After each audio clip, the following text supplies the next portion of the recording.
السلام علیکم ورحمۃ اللہ تعالی وبرکاتہ۔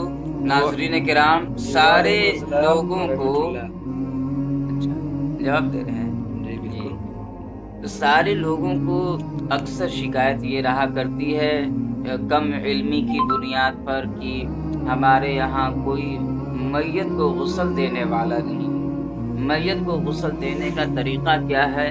جب معاملات ایسے آتے ہیں، جب گھر میں میت ہو جاتی ہے تو لوگ آہ و فغاں کرنے لگ جاتے ہیں، شور مچانے لگ جاتے ہیں کہ کسی جاننے والے کو بلائیں۔ جی آج میں اس کا مسئلہ بتا ہی دیتا ہوں اور حل بھی کیے دیتا ہوں۔ میں بھی یہاں حاضر ہوں اور ہمارے برادر اکبر حضرت علامہ مولانا اعظم رضا صاحب قبلہ بھی موجود ہیں۔ تو آج ہم آپ کو بتائیں گے کہ میت کو غسل دینے کا طریقہ کیا ہے، جی بے شک۔ نہلانے کا طریقہ کیا ہے۔ سب سے پہلے جب میت گھر میں پڑ جائے تو سب سے پہلے اس کو نہلانے سے پہلے کسی چارپائی یا تختے کا انتظام کریں، اور انتظام کرنے کے بعد اس کے ارد گرد چاروں طرف کسی خوشبودار چیز کی دھوئیں لگائیں۔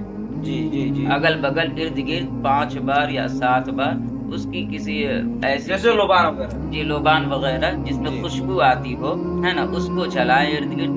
پھر اس کے بعد اس تختے پر یا چارپائی پر جنازے کو لٹا دیں، جی اور اگر جنازہ جو ہے وہ عورت ہے تو وہ اس کو عورت ہی نہلائیں، اور اگر مرد ہے تو اس کو مرد نہلائیں۔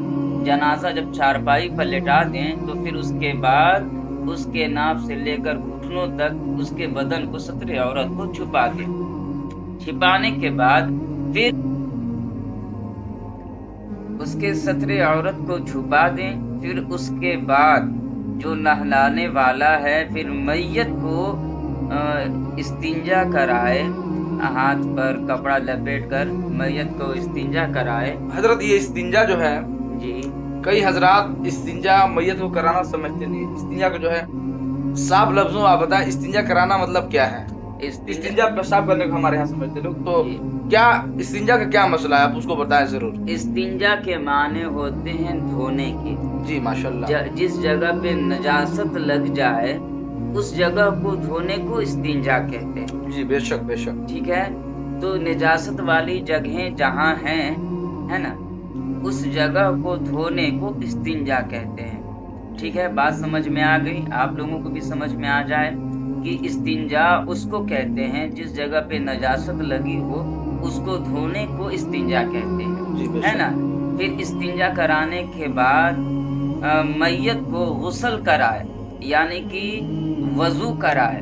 اب وضو کرانے کا مطلب یہ ہے کہ جس طرح زندہ لوگوں کو وضو کرایا جاتا ہے اس طرح نہیں، بلکہ میت کو غسل کرانے کا مطلب، وضو کرانے کا مطلب یہ ہے کہ دونوں ہاتھ کو سب سے پہلے کیونیوں سمیت دھوئے، ہے نا، اور اگر بہتر یہ ہوگا کہ روئی کی فریری لے کر کے اس کے ناک کو صاف کر دے، ہے نا، اور جو زبان پہ وہ آئے رہتے ہیں اس کو صاف کر دے، اس طرح۔ پھر اس کے بعد سر کا مسح کرے، پھر اس کے بعد جو ہے وہ دونوں پاؤں کو دھوئے۔ اتنا کرا لینے کے بعد پھر آپ کو کرنا کیا ہے کہ میت کو بائیں کروٹ پہ لٹا دے۔ جی بائیں کروٹ پر لٹا کر کے جو پانی کی جو بیری، بائیں کروٹ پر جنازے کو کر کے پھر اس کے بعد داہنے کروٹ سے اس پر بیری کا جو پانی ہوتا ہے گرم کیا ہوا، جس میں بیری کے پتے کو جوش دیا گیا بیری کے ہوتا ہے۔ پتے، اس کو بھی اچھے سے آپ جی سمجھائیں۔ جی، بیری کے پتے کو جس پانی میں جوش دیا ہوا ہوتا ہے اس پانی کو جنازے کے میت کے داہنے کندھے پر پانی بہائے۔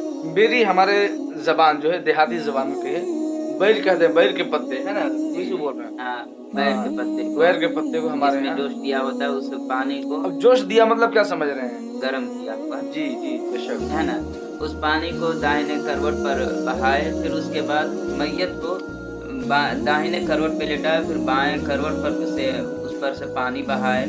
اس طرح کر کے پھر اس کے بعد جو ان کو میسر ہو، جس سے صفائی کیا جا سکتا ہو، ہے نا،